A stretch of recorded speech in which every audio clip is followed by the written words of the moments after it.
Hello, all, and welcome to the Movie Bears podcast. I'm Brad Harris, and each week I'm joined by some of my favorite husky, hairy, huggable homos on the face of the planet to dish up some movie news and review a film, either current or classic. And this week, we're kind of doing both a little bit. We're going to be talking about the new Overboard remake starring Anna Faris, and I'm sure the original film starring Goldie Hawn and Kurt Russell will be coming into that conversation. So we kind of get to have our cake and eat it too, guys. We'll also be serving up a little bit of movie news, some interesting stuff happening in the film world that has got us excited. Maybe it will you too. We'll see. But before we get to all of that, I mentioned those husky, hairy, huggable homos, just very generally. Now it's time to get to know them more specifically. Jim Pugliafico, welcome back to the show. That's me. Thanks, babe, and welcome to the show, everybody. And Will Lindis is here as well. Welcome, Will. Hey there, listeners. Excited to talk about this one with you this week. Yeah, I'm not as enthusiastic going into this one. Maybe that spoils my take here in a second, I don't know. Usually I'm like, oh man, I can't wait to do this one, and here it's just like, I think I'm about to lie. Well, we always want your honesty, Will. No lying necessary. Well, I'm always excited to talk about the films. Yeah, there you go. Even if you don't like the films, the act of engaging around them can be fun. See, Will is for those of you who only know Will in passing. Will is a very positive guy. Like, he likes to look on the positive side of everything. And so when there isn't a lot of positive side to look at, Will is less excited. So this just isn't enough there, I don't think, for Will to get excited about. But we'll see. We'll see how that goes. Yeah, this will be a fun one either way, especially with the fact that we are dealing with, I mean, I know this week's going to be a review of one film, but like you mentioned, Brad, like there's going to be sort of a mini review of an older film sort of like woven into that. It just has to be by comparison, right? Indeed. Yeah. I think we probably can't avoid that, so. And yeah, I mean, it will be, that might be the savior for the show, is that we have like an older movie to kind of lean back on. And draw some, some happy thoughts from. No, the savior of the show is going to be the fun dialogue that I get to share with the two of you. Aww. And the fun dialogue we get to share with our listeners, because we do have some folks that have jumped on in our listening live. Let me get this cattail out of the camera view. It's more popular than I thought.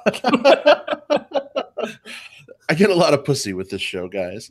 Big hello to Bobby Miller and Ragnar, who are hanging out with us. Ragnar, I know your real name. I don't know if you want that on the air. If you do, let me know and I'll say it. But glad to have you guys with us. Hello and welcome.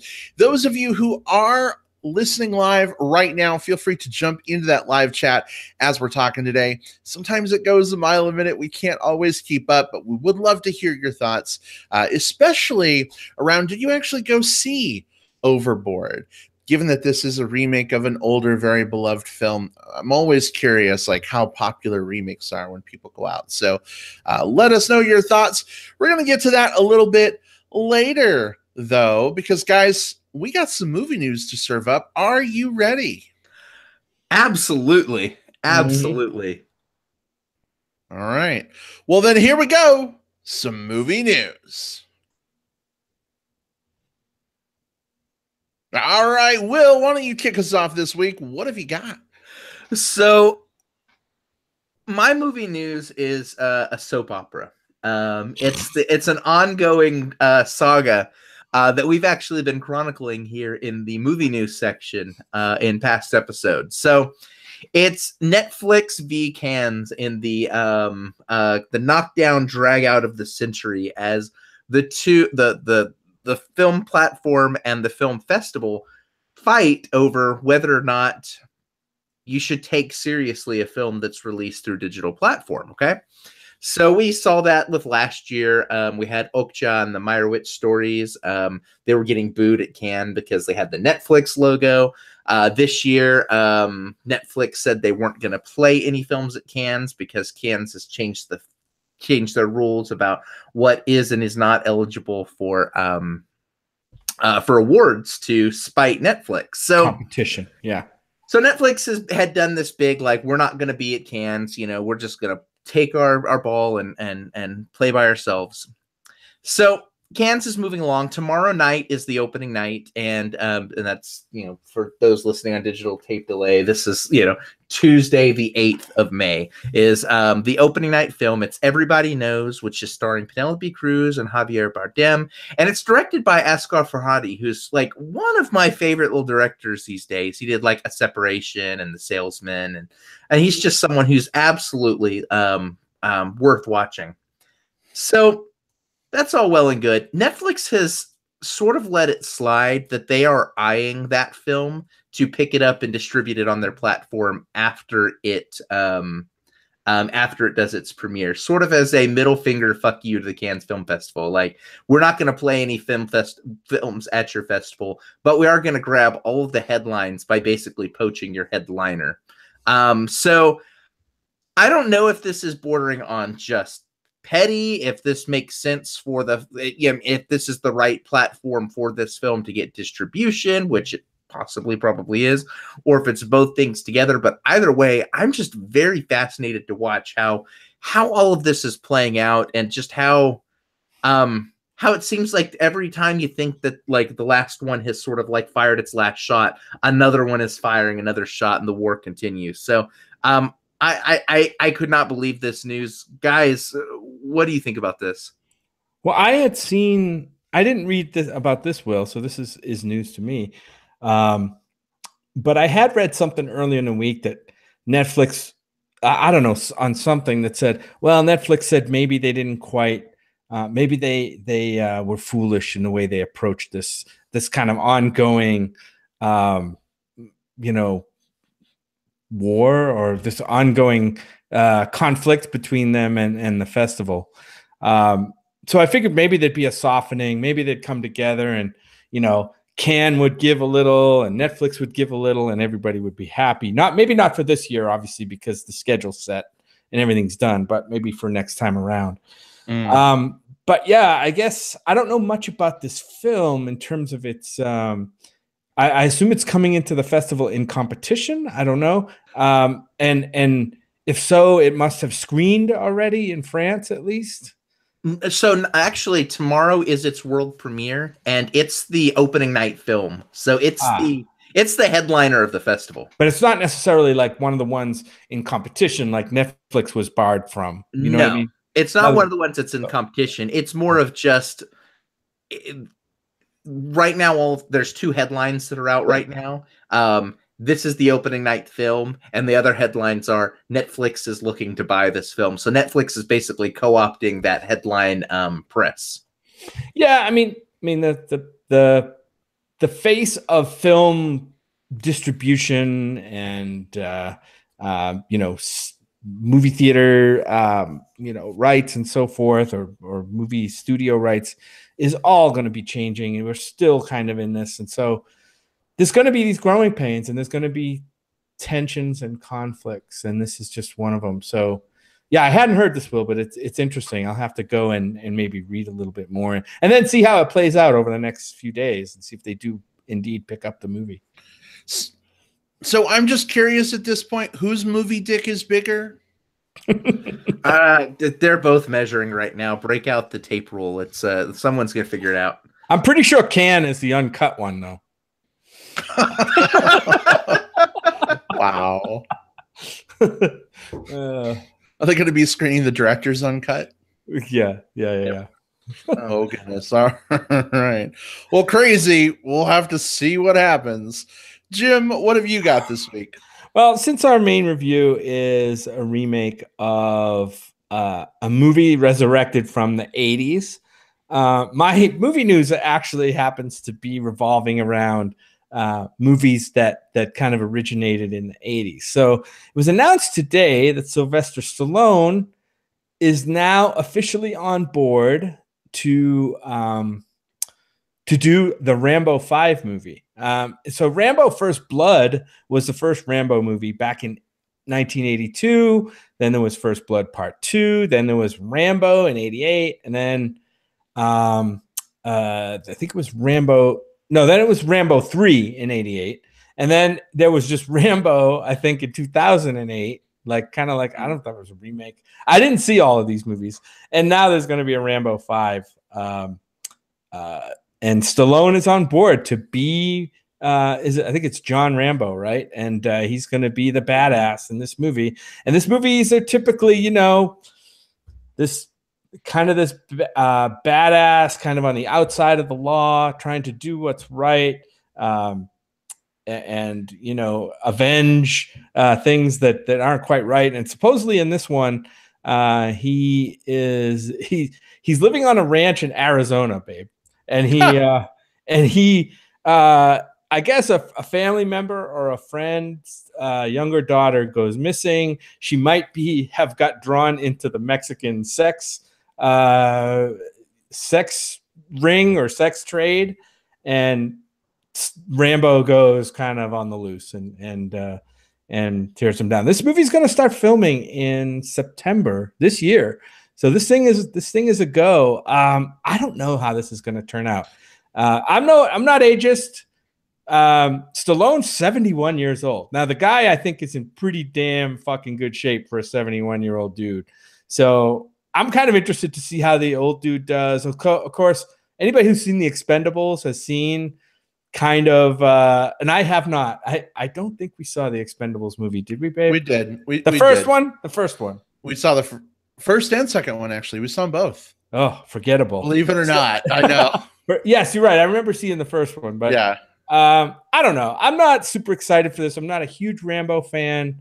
I'm more excited to see what Stallone's going to do with this movie at this point in his career. He's given us Creed, so if any of the ethos from that movie kind of spills into Rambo, we could have a pretty damn good Rambo. I don't know. What do you guys think? So what's the title of this one? Sicario? I don't know if the title. Yeah, no. I don't. Dia del Rambo? I don't think the title. I think it's open for titles. I think he's accepting applications for good titles. So you might want to tweet that to him. I'll tweet that right away. Yeah. Yeah, I mean, color me like somewhat excited. I'm kind of right there with you. I can't say that I'm a big fan of the Rambo series as a whole. The first one I think is legit good, and I think there was some fun to be had with sort of like the 2 and the 3 or 4. I've seen maybe 3 of them total. So, and I can't tell you which of the middle ones I saw, to be honest. But there's a lot of goodwill that I think that Stallone is banking on after Creed. That leads me to say, you know what? If he can bring that same level of quality to this revitalization, I'm curious. I'm maybe a little excited for it. So yeah, bring it on. I'm cool with it. Maybe this will be the Logan of the Rambo movies. It may be. In terms of kind of like the end of the story.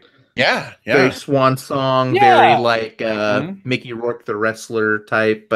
This giant hunk of meat is sort of aging out of the thing that made him good, and so you have like the melancholy that goes along with that. Yeah, that's a story. That's true. And let's make it black and white. Well, come on, you can't go too far that way because you're going to have a built-in audience from the first 4 movies that's going to be like. The bloodlust is going to be real for this movie, so they'll be ready for some Rambo action. What I'm worried about though is just kind of the plot synopsis makes it sound like in this political climate. So you got Rambo going after maybe Mexican drug or Mexican like sex ring. Oh man, I don't know. There could be some.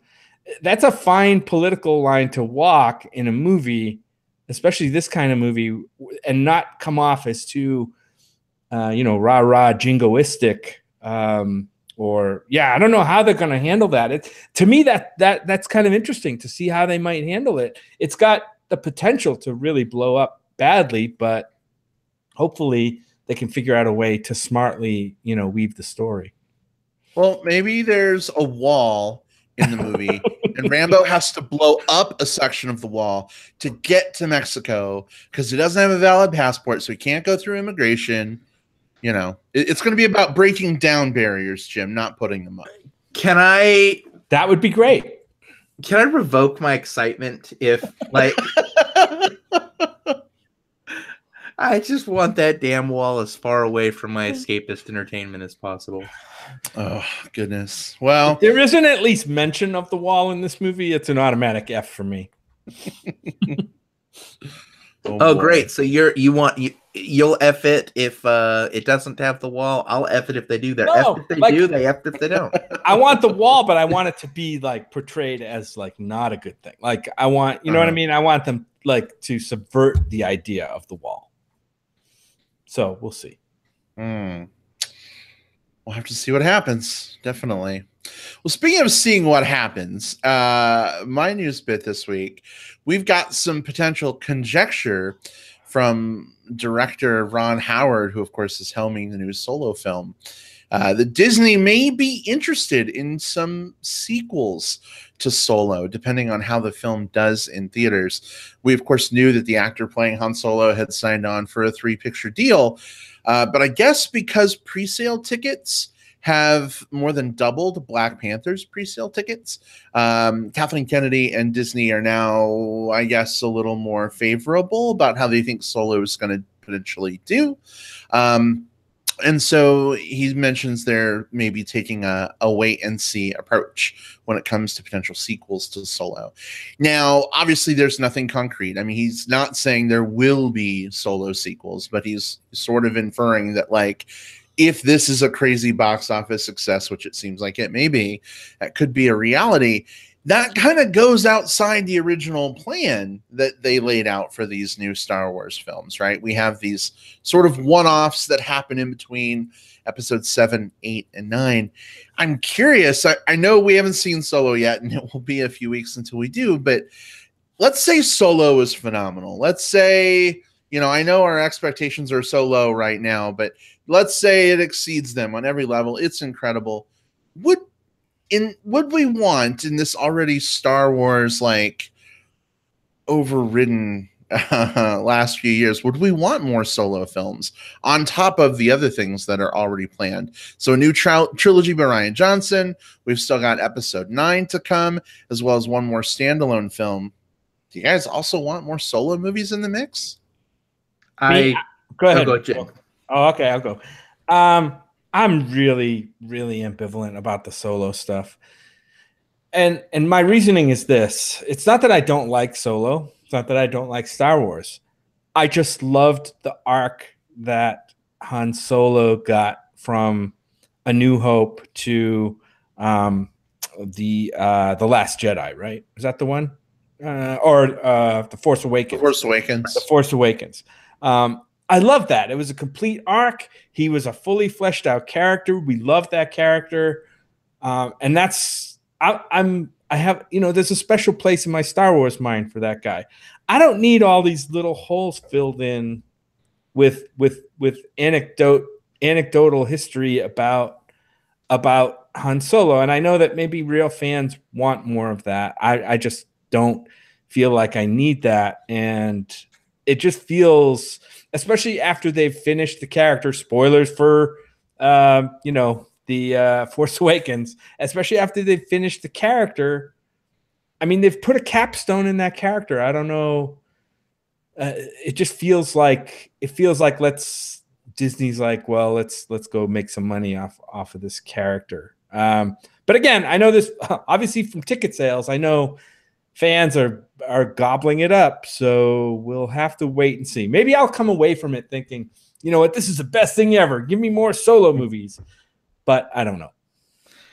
I mean, you got to think that the idea of a Solo prequel sort of makes sense in the grand scheme of what they're doing, right? So Disney has their plan to, we're going to have the trilogy, and on alternating years, we're going to have spin-off stories, kind of one-offs telling some other aspect of this universe. We saw that with Rogue One.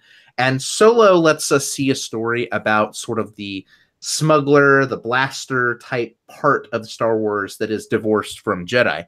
And who better to bring us into that than the scoundrel that we, you know, fell in love with all those years ago to begin with. So I totally get why they would have picked it. I am kind of the mind personally that I don't need to see this particular story because, like Jim, I feel like we have a complete arc for him, and I don't know if that there's any questions like, how did he get these? How did he get these? The Millennium Falcon? How did he meet these friends? Like, I don't need those stories because the story was already pretty well dropped in a satisfying spot in the original trilogy. But here we are. If it ends up being amazing, I would love it to be just an amazing one-off. I don't think that every amazing movie has to be part of a franchise or has to be part of sequels. I think that we can have a fantastic solo movie and just let it be what it is, and then use whatever the filmmakers learned from that in whatever their next side story is.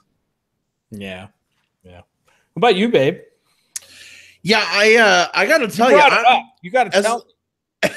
As much as I love Star Wars, I'm feeling the Star Wars fatigue right now. And it's the same fatigue I started feeling when we started getting, you know, a Marvel movie every year. And now we get 3 Marvel movies a year. Like, it's just getting to the point for me where it's almost like I'm really not excited for episode 9. I'm not excited for Solo. And we don't know for sure if 3 is, you know, the third standalone project is for sure going to be an Obi-Wan movie.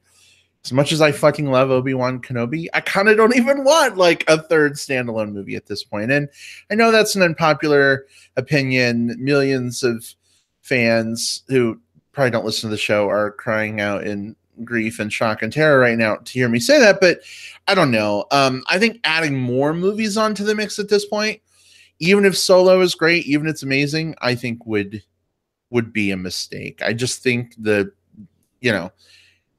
we're so saturated with Star Wars right now. I think you could end up hurting the franchise rather than helping it. But I'm the nasty old man of the Movieverse podcast. So what do I know? I think we could see fatigue, but I've been saying the same thing about Marvel movies for a long time, and they just keep getting bigger and bigger and bigger and bigger. And like, we have not seen a plateauing of the popularity of those movies. Nor have we, I don't think we've seen it really in Star Wars that much either. So I think, I think the audience is going to bear out whether we see more of these movies, regardless of what, we personally think. And again, I don't want to say that I'm really against it. I'm more of a wait and see guy.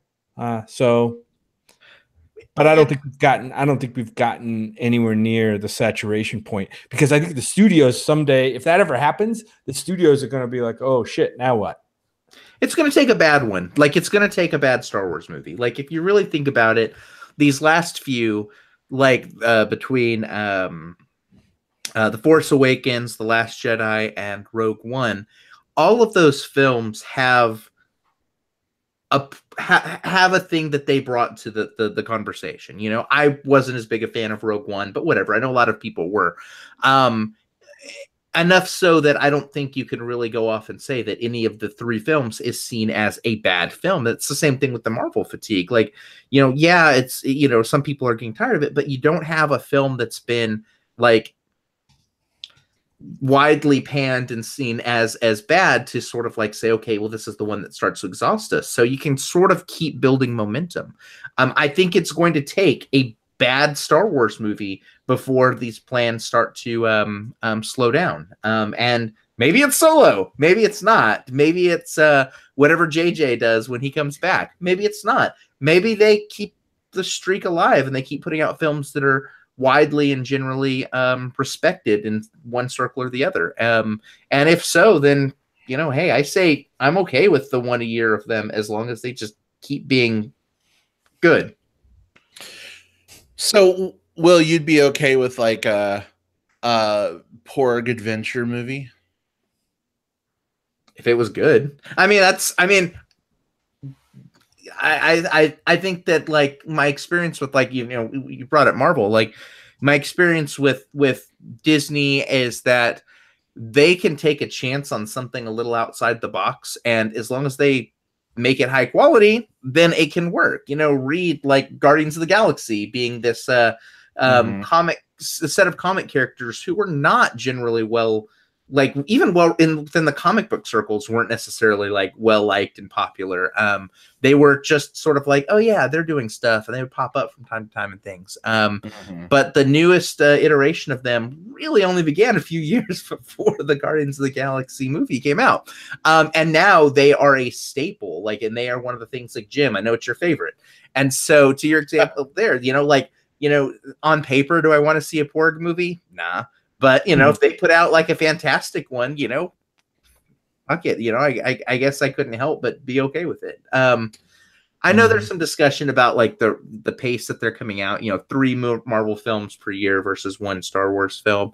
I think part of it too is I think we're used to having more gap between our Star Wars movies. So True. It feels weirder by comparison. Whereas the Marvel movies, there was sort of like a black hole of like a thing would come out sometimes, but like the actual Marvel Cinematic Universe films, while they've ramped up a little bit, like we don't have like years and years and years and years of history before this particular experiment went to help us accustom to one pacing or the other. So I think that's probably why the Star Wars films feel a little bit more rushed, even though there's less of them.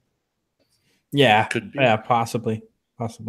I think though you might be onto something. I think that DreamWorks and Disney are going to get together and have a Porgs Minions movie coming out. I heard for 2020. So get your tickets now, folks. Let me go on record and say, while Porgs were not one of my favorite parts of The Last Jedi, I mean, they were just little background characters.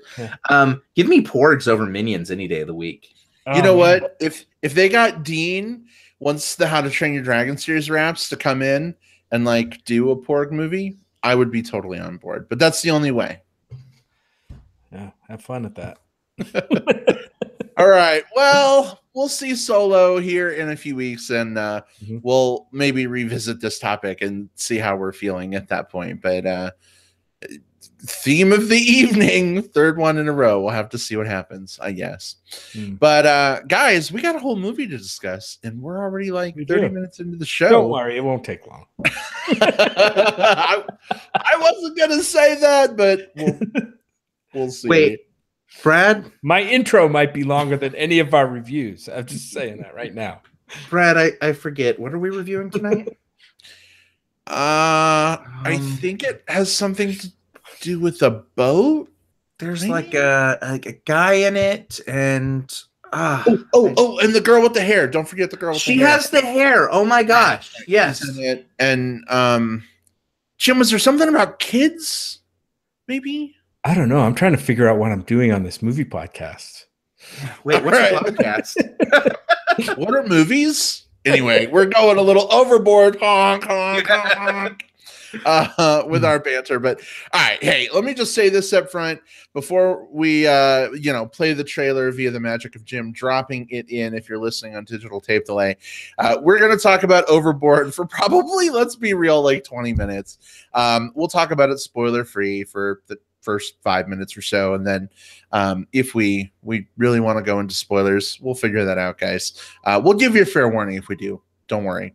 But all of that said, what is that? Jim, is that you?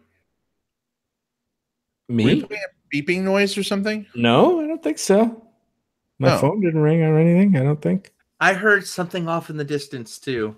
Unless it's our doorbell or something. No, I'm being serious. I heard like a boop, boop, boop, boop. Okay, weird. I'm not kidding. I'm being real. In any event, it's the yacht. It's a yacht in the driveway. Yeah, the noise of doing it live, ladies and gentlemen. All right. Well then, Jim, I'm hearing an echo. Do you hear that too? I do not hear the echo. No. No. Will does. Yeah, it's pretty loud. And I can hear myself echoing too. Echo! That's weird because I hear no echo and you guys sound great. Really? Yeah. So I don't know what you two guys did, but it's all you. I'm about to say something that's going to counter that. Jim, mute yourself for a second. Well, let me mute myself. Hold on. Let me get my mute up. All right, testing. Testing, testing. Testing, testing. It's on Jim's end. Yeah. You're still muted, sweetheart. And Sam from Denver. Hey, Sam. I think I fixed it. Did I fix it? Is testing, it testing. Hey, Testing. no echo. Yay! All right. Yay. I think my speakers may have been on. I don't know. Oh, maybe. Did it just happen just now? Yeah, it just started. Yeah. That's weird because I think they've been Totally random. a little bit the whole time. All right. Anyway, we'll don't worry, folks. We'll edit all this out. And for those of you listening live, sorry. You get to see how the sausages are made. All right, so I'll back it up. No, that's W. Sammy W joined us for our review of Overboard. Mark that one down. You can tell how excited we are to get to the review of this movie the way we keep stalling. But, guys, here we go. Our discussion of Overboard.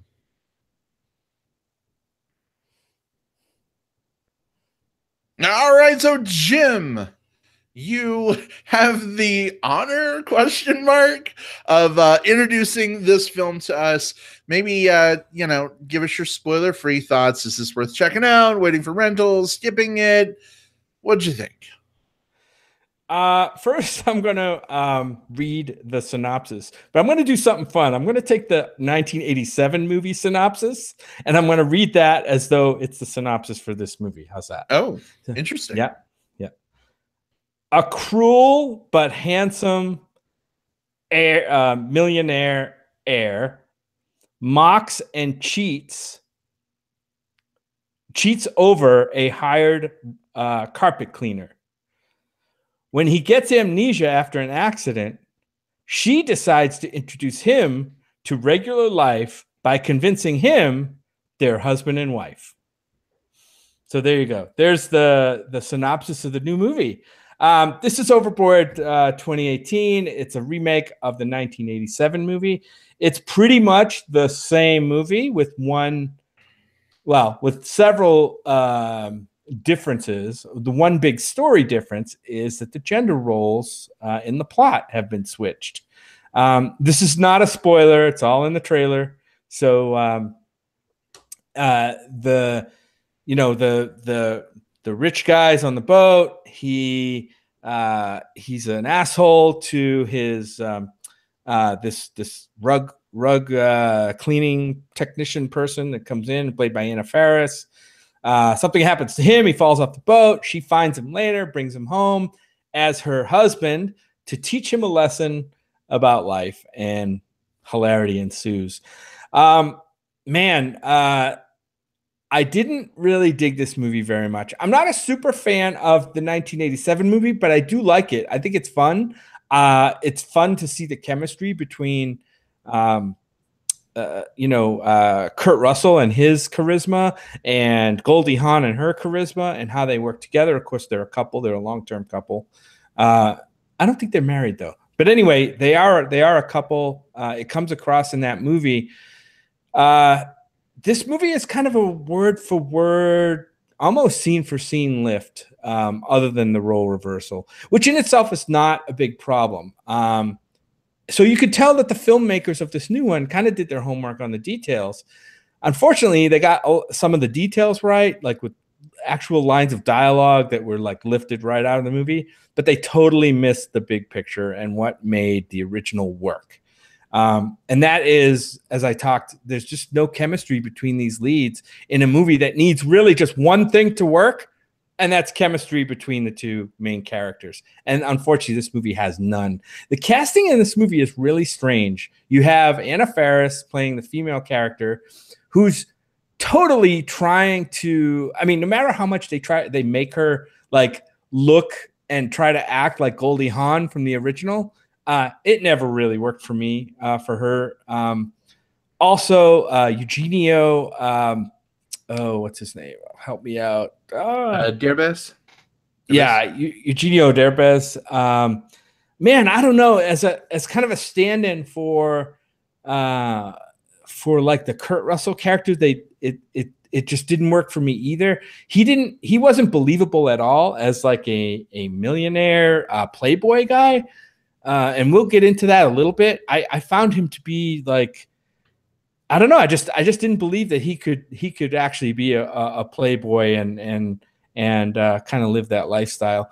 The gender swap thing could have been interesting, but and I think they did. I think I understand why they did it, especially after rewatching the original.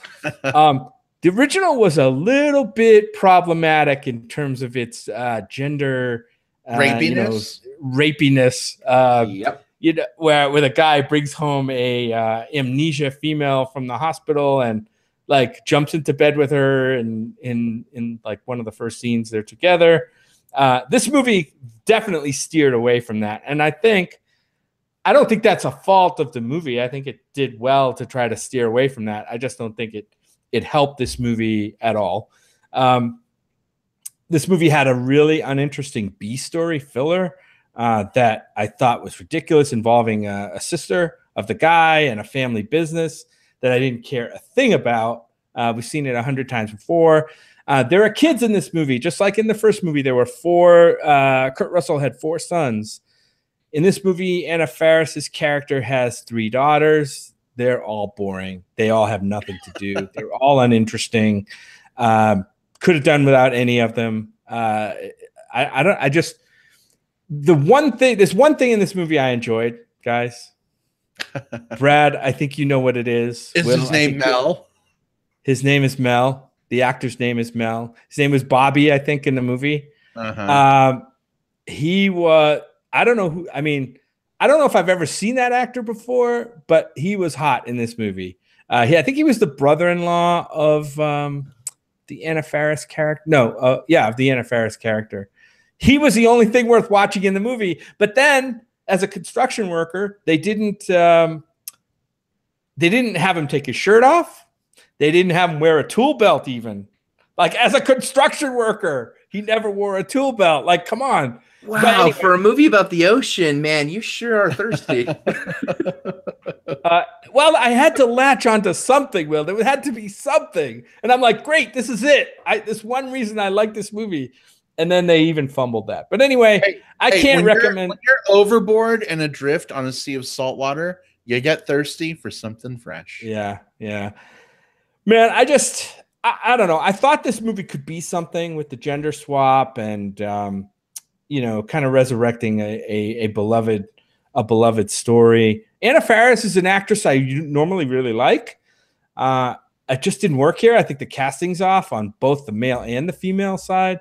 I can't recommend it at all. I mean, the only way to watch this is if you get nostalgic for the original and you want to like compare them and see how one really doesn't, how this one really doesn't stack up and where it fails. That's the only way to watch this. I would not pay money to go see it.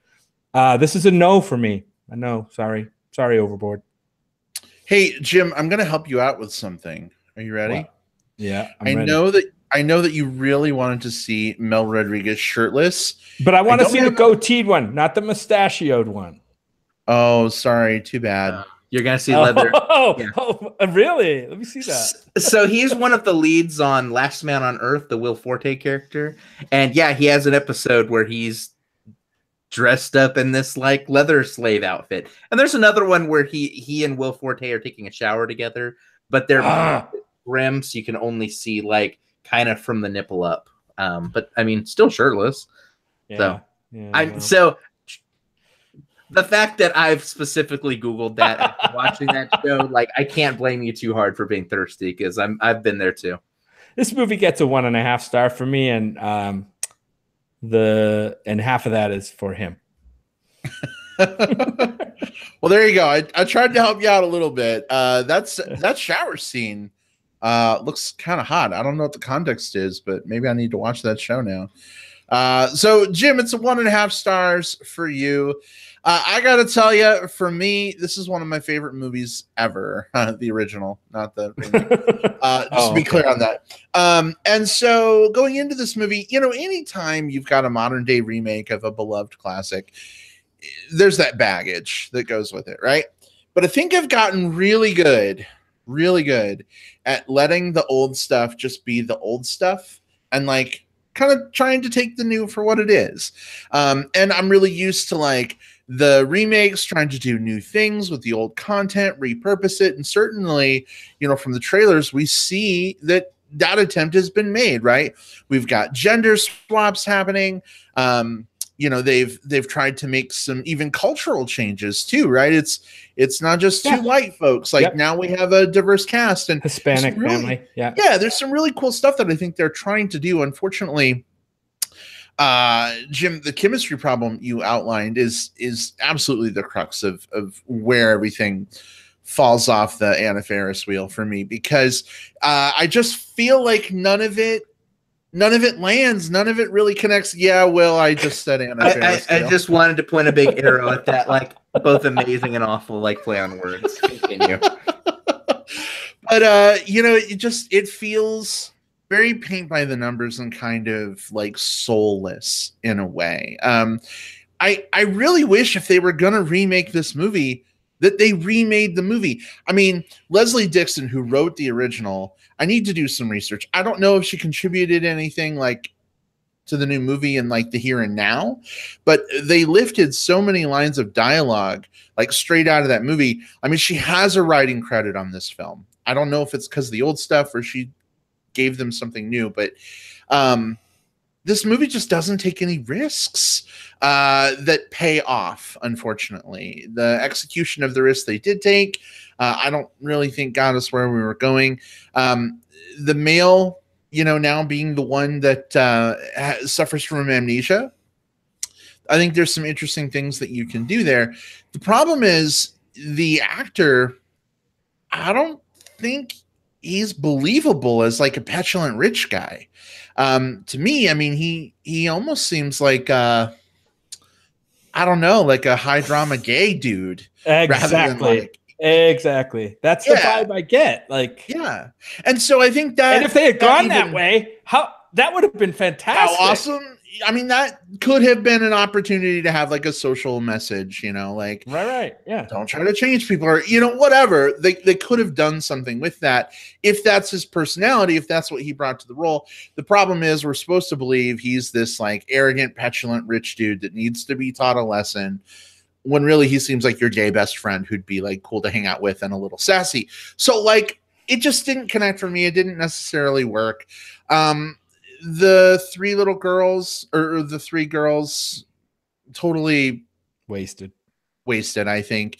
The littlest girl, there was a little bit there. Maybe if it had just been that girl and Anna Faris was trying to take care of her by herself, and maybe I would have even believed the storyline a little bit more. But like when you've got a 15-year-old girl who's a built-in babysitter and you're a single mom, like, yeah, you have your 15-year-old be the babysitter. Like, it's not quite the same thing. So anyway, I'm rambling, but at least I got to see Swoosie Kurtz, guys. That was good. Kurtz. Yep, Swoosie Kurtz. So this is not a big recommend for me either. Will, I think I know your answer already, but where do you come in? We want to hear it, Will. We want to hear it. Yeah, absolutely. So I'll preface this by saying I'm not as big a fan of the original. I think it's fine. It gets by on just the sheer chemistry of Goldie Hawn and Kurt Russell. Other than that, like once you get past their sheer chemistry, and there's so much of it, like, you know, it's enough to like, I get why people would enjoy it. Like there's a lot of like kind of cringy things that happen in that story as two sort of unlikable people come together and form something more likable than their unlikable parts. Mm-hmm. The problem with the remake is that it tries, despite the things that you've already mentioned being changed, like of course there's the gender swap, and there is the culture swap too, which I think are probably both good changes to make in a vacuum, because it gets rid of the more problematic nature of like a guy basically taking advantage of a woman who is not showing consent. Granted, you know, that's still happening here, just with a woman and a man, and that's still bad. It's still bad, but it doesn't seem as bad for some reason. Right? And having, you know, I'm always in favor of like, if you're going to retell a story, there's where there's no reason why both characters have to be white. There's no reason why you can't look at the diversifying out. So I think those are good changes to make on their face. But the film kept trying to dive into the old storylines. Like, you could almost tell, like, every time they started to do their own thing, they would stop and veer over to the left just so they could hit one of those points before getting back on track. And it's jarring and it's awkward and it's clumsy. On top of all of that, again, like the original Overboard, the reason it kind of works, even though it probably shouldn't, is because those actors are way more likable than their characters are, and you don't get that here. Anna Faris is not good in this movie. Just period after that. She is not good in this movie. I'm a little higher on Eugenio Derbez. I think there is a spot in the sort of the middle of the movie where we'll get a little more into spoilers later on, but just like as his character starts in a rom-com, there's always the part where the asshole character starts to come around. The spot where this character starts to come around, I think I sort of bought this. I bought him as the actor in that role. I didn't like the stuff that was happening around it, but he seemed sympathetic enough that I was kind of interested to see how he went. But most importantly, and this was a question that was brought up in chat, is it funny? And the answer is no. Like, there's that's not to say that there's not a laugh one in this movie. There are a few. But it's not sustainable. I couldn't tell you what any of those like major sustainable laughs are either. Like, I can't think of anything that like really like, oh man, remember that one scene, or what about that one joke where it feels like there were jokes present. I had some chuckles. I got to the end and I completely forgot all of the major details of this movie. And that's where this film is. It's not like worst film of the year caliber bad. It's bad, but it's not like offensively bad, or it's not entertainingly bad. It's that really middling, forgettable type of bad, where at the end of the year we're going to be looking at our 2018 list, and inevitably someone's going to go, "Oh yeah, we saw Overboard this year." Like, we'll be reminded that we even saw this movie when we're looking at our lists. This is a pass for me. I think there are better things out in theaters right now. And honestly, as much as I'm not a huge fan of the original, I mean, if you really want to see the story, just go watch the original, because it is substantially better. Yeah. Man, I don't even know if we have to get into spoilers. I don't even know what I would talk about in spoilers that we have. Well, I mean, we don't have to hit spoilers for this. I want to get back to like two things that were already talked about. Will, you mentioned that when it started to go down a road that might have been a little bit different from the original and kind of was standing up on its own 2 feet, but then like totally reverted back. And also mixed with the fact, is there anything funny in this? There's a kind of a running gag that I thought they could have gone further with the telenovela stuff. Sure. I thought it was kind of funny, with the crew, they're watching. Be careful. Yeah, maybe I guess we're getting into stuff that's not in trailers. Yeah. So We should probably let's do a little mini spoiler section so that we can talk about these things. So if you haven't seen the Overboard remake yet starring Anna Faris, this is the part where I awkwardly ramble to give you time.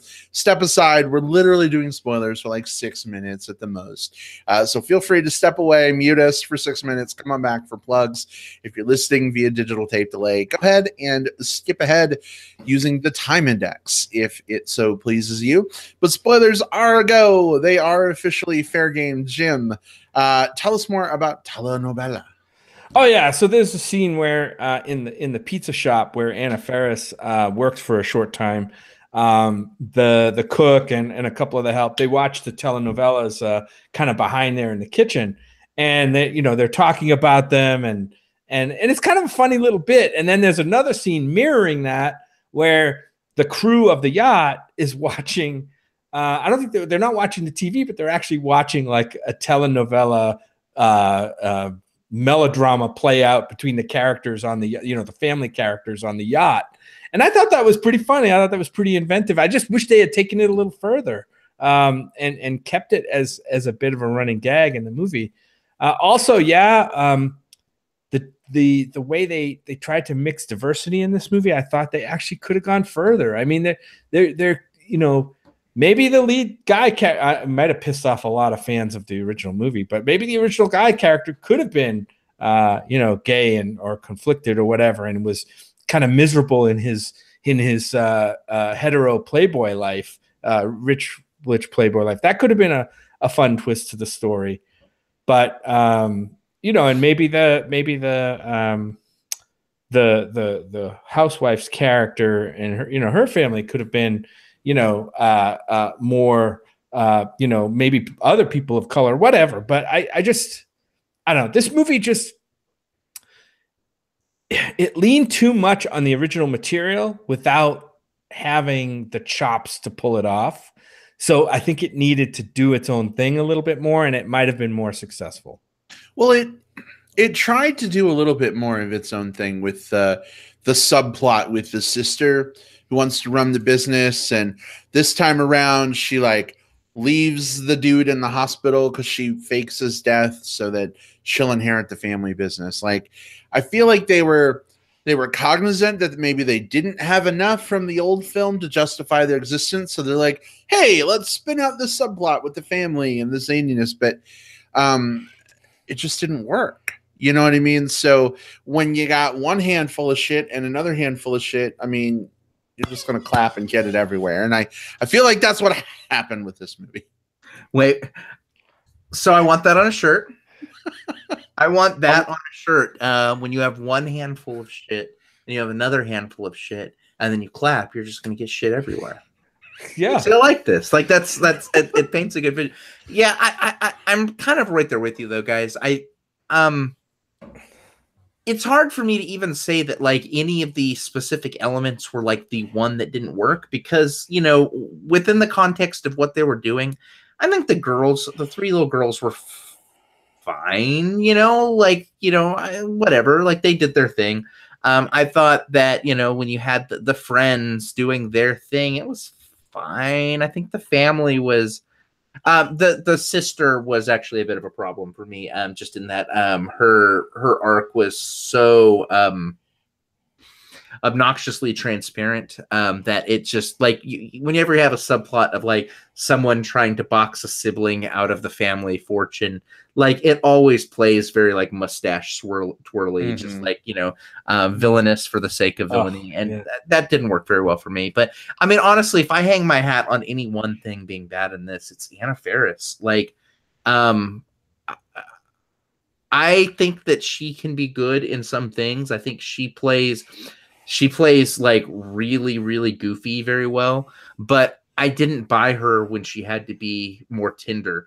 And when she tried to be more firm, she just came across like a raging asshole, to the point where the character never turned around for me. As she's supposed to start seeing more of what the Eugenio character is doing and starting to respect him more and maybe start falling in love with him, she was still so caustic, and she didn't know how to dial back her performance, so that there's this moment in the movie where all of a sudden she's just like, oh, I think I love this guy. And it comes from nowhere. You don't get this build up of the two people clashing. You don't get that Sam and Diane clash that eventually turns into love. And again, it's her performance that does it. I think Eugenio does a better job of it, but not enough to salvage the movie.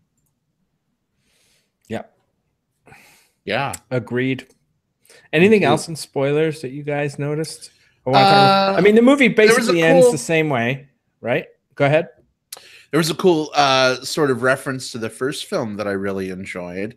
Yep. So the police chief, is talking to I think it was the sister, right? Mm-hmm. And he's like, we haven't had a case of amnesia like this since that woman back in 1984. So it's like that movie happened. It almost seems like, right? Even though this is a remake, it's almost like it's just this situation happening again, right? So what the fuck is in the water in Elk Cove, Oregon, that makes people forget? I thought I went through that exact same thought process, Brad, because I thought oh, that's kind of cool. This is technically a sequel and not a remake. And I thought, well, how is it that two people in the same town, and this is a small little town too, experience literally the exact same thing happening. And the only way I could really wrap my brain around it is, ready for this? Okay.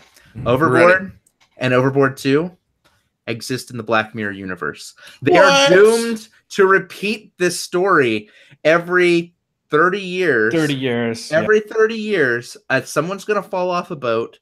Someone's going to get tricked into becoming a slave for the other person until they eventually fall in love and yell Arturo and Catalina at each other in the water. That's like, we're meant to repeat this thing over and over. It's Groundhog Day with a shitty subplot. Like that's what we're facing.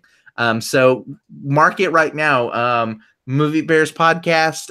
We're going to be live recording Overboard 2048, the third installment, the third remake of this one. So like mark it on your calendars now. I'll be the dad on the yacht, like on his deathbed, and then like magically come walking into the room like nothing ever happened. Oh, I had surgery and it was successful. Sorry I didn't tell you about it. I had old age reversal surgery. But I'm still giving you the company. Don't worry about it. It's okay. Yeah. Mm-hmm. Oh, goodness. Well, I think that was all I had. Will, are you feeling sated at this point? I'm ready to forget this movie. All right. Well, I think that brings us to a close of our Overboard discussion. If you wanted more Overboard, maybe go see the movie if you haven't already. But guys, how do we feel about wrapping this thing up with some plugs? Yeah, let's do it. Okay. I will kick off plugs. I've got a bit of a show and tell. Are we okay with that? I love it. Just make sure you. What if we said no? Like, if we're just like, oh, I guess there goes play. Yeah, no, of course. Yeah. I actually planned two things in case you guys were like, no, we don't really want that. So tell part, and then we'll see if we can guess what the show is going to be. This is improv rules. Always go with yes. Okay.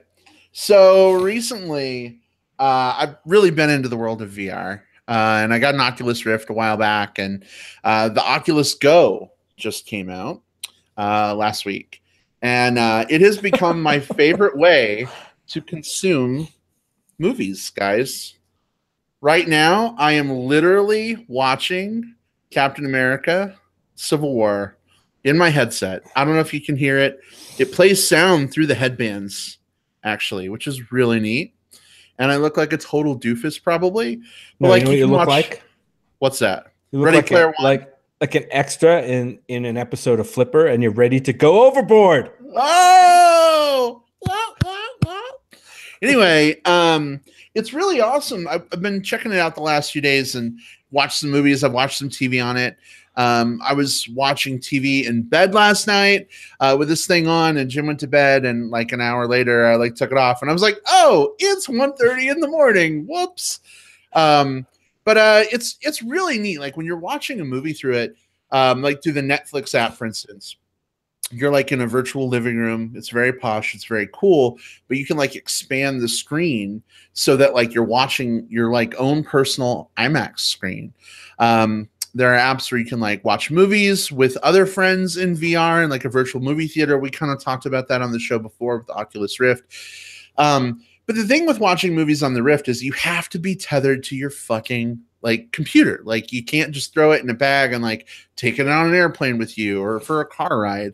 And now with the Oculus Go, which you can get for less than $200, you can finally do that. So it's amazing. If you love to like watch movies and TV, and maybe you take public transportation a lot, or maybe you just like to watch stuff in bed, but you don't have a TV in your room, this could be an option for you. Also porn.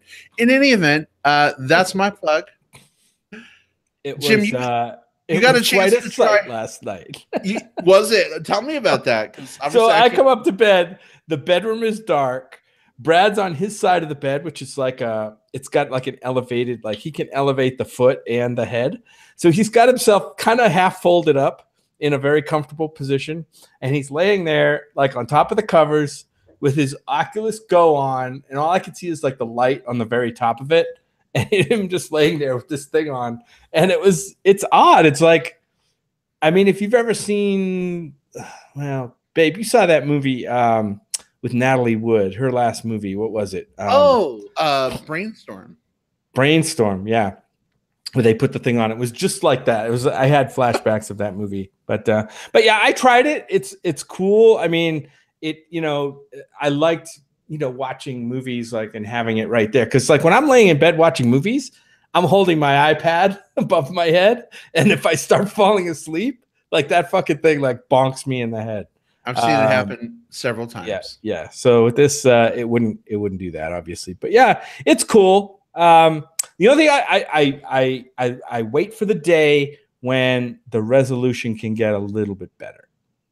It's just a tiny bit pixelated, almost like looking at an old cathode ray tube TV, like close up. You know what I mean? That kind of pixelation that you get there. But yeah, the technology is coming right along, and pretty soon we're going to have it. It's going to be awesome. Everyone's going to have something like this. Yeah, I don't think this would be the primary way that I watch movies and stuff going forward, but like no, for watching in bed or on a plane rather than holding up an iPad, I don't know. I think it works pretty well. So there you go. Maybe check it out, guys. Will, what have you got this week? So I wanted to come in here and do a plug for the Childish Gambino This Is America music video, which is just absolutely groundbreaking. But I did music video last week with Janelle Monáe, so you guys should go watch it, but I'm not going to talk any more about that one. Instead, I want to plug something that is in theaters in some places right now. It's unlimited, but it's doing well in limited and is expanding very, very quickly. And it's one of my favorite superhero movies of the year. It's RBG, the documentary on Ruth Bader Ginsburg, who, y'all, is an absolute superhero, like one of the most amazing people alive right now. This is, for those who aren't aware, who Ruth Bader Ginsburg is, she's one of the Supreme Court justices, and she's one of the people who has had the most influential role on women's rights in the last, several decades, as they've gone before the Supreme Court, and tends to be one of the ones that is digging in and is kind of most prepared to fight some of these Supreme Court issues that might directly impact my life and the life of people I care about. She's absolutely amazing. One of the things I was reading about this documentary, which is so good, by the way, it captures who she is and why she's so amazing, and kind of the phenomenon that's come up around her the last few years, like the notorious RBG thing.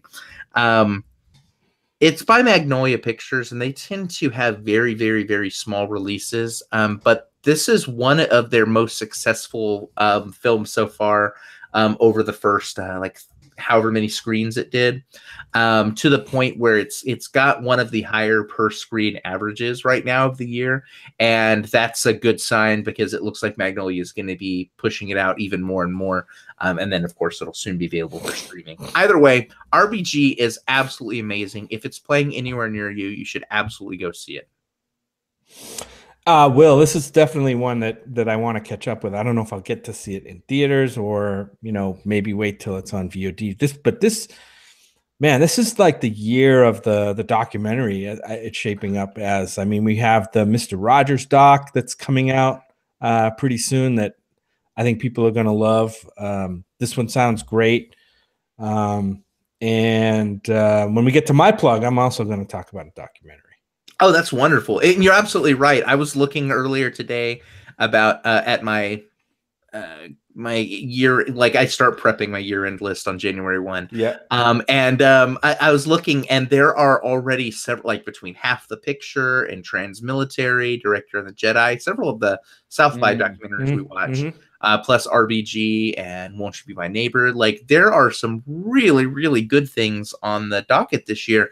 And I mean, the average documentary is like way higher than the average quality of the documentaries last year, at least of the ones I've seen, and at least so far. So very true statement.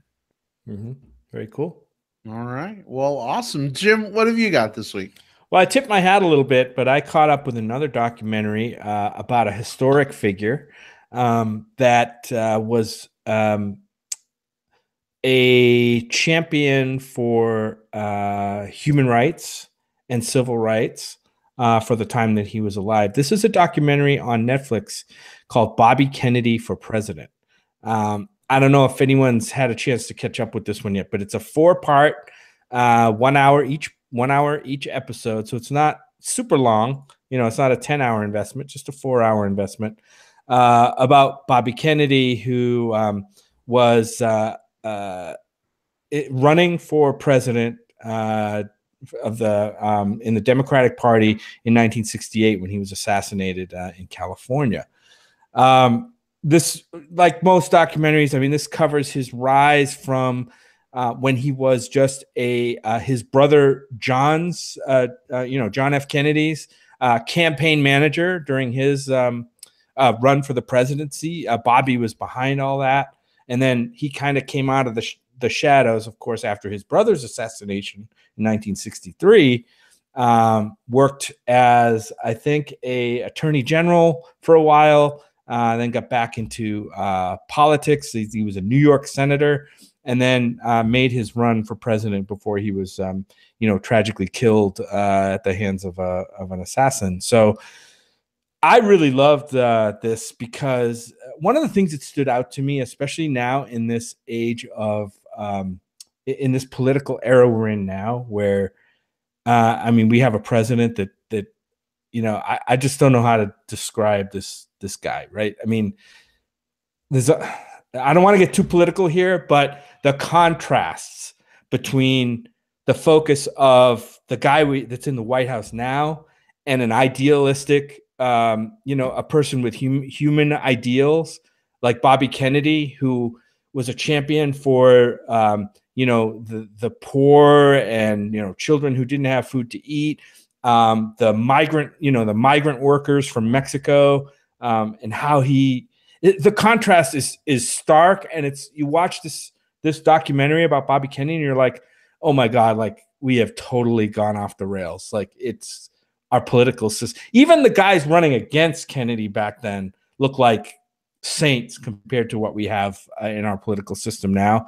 And that was the thing that stood out to me the most. It's a really good doc. I recommend people watch. It's called Bobby Kennedy for President, and it's available on Netflix right now.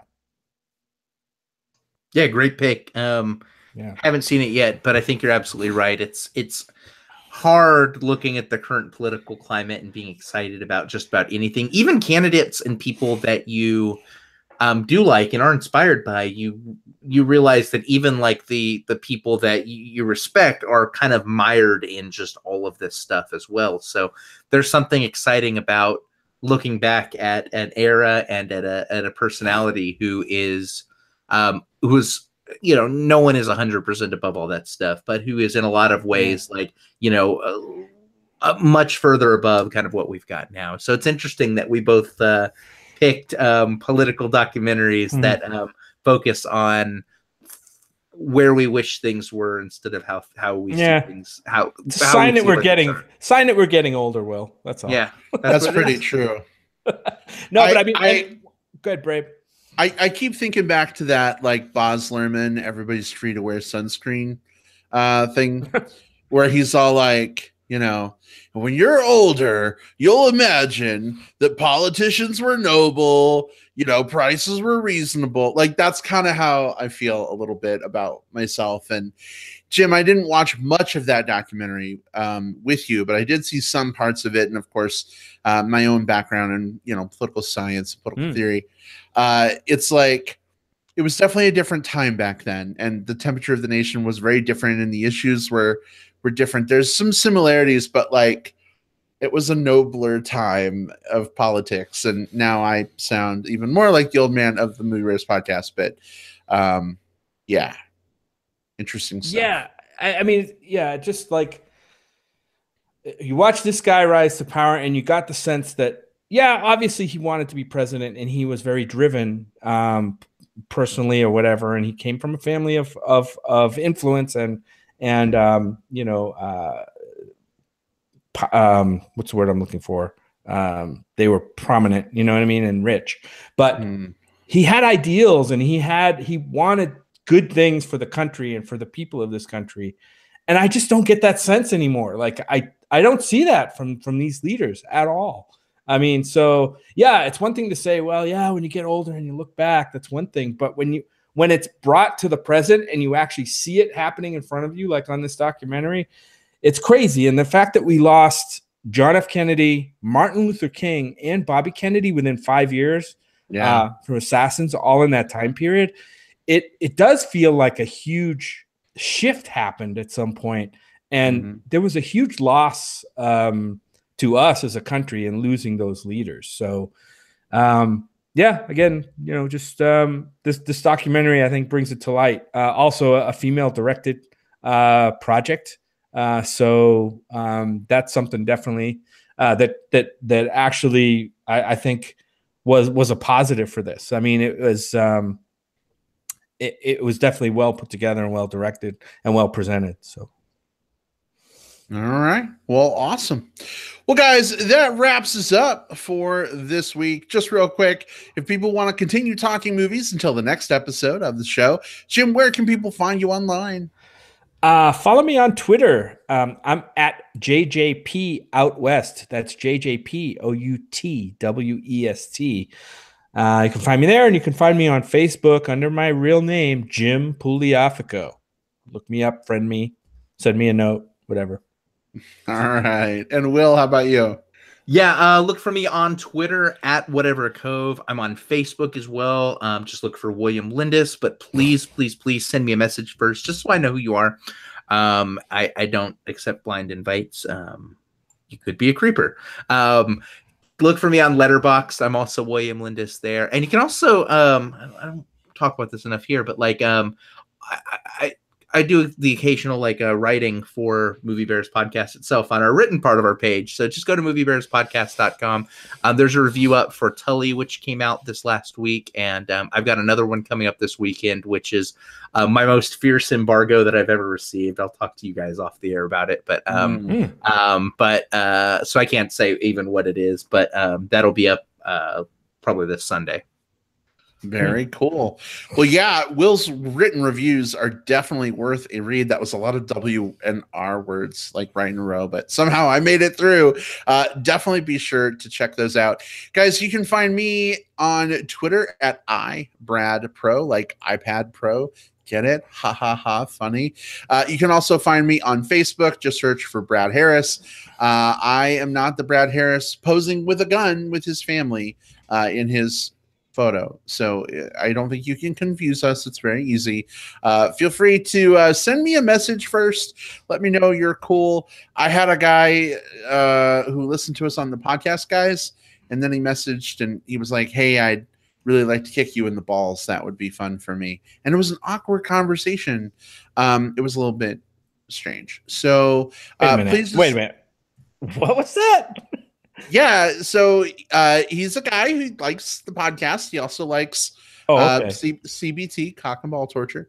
And he's like, I would really just love to like kick you between the legs repeatedly. And at first, I was like, you must hate the show.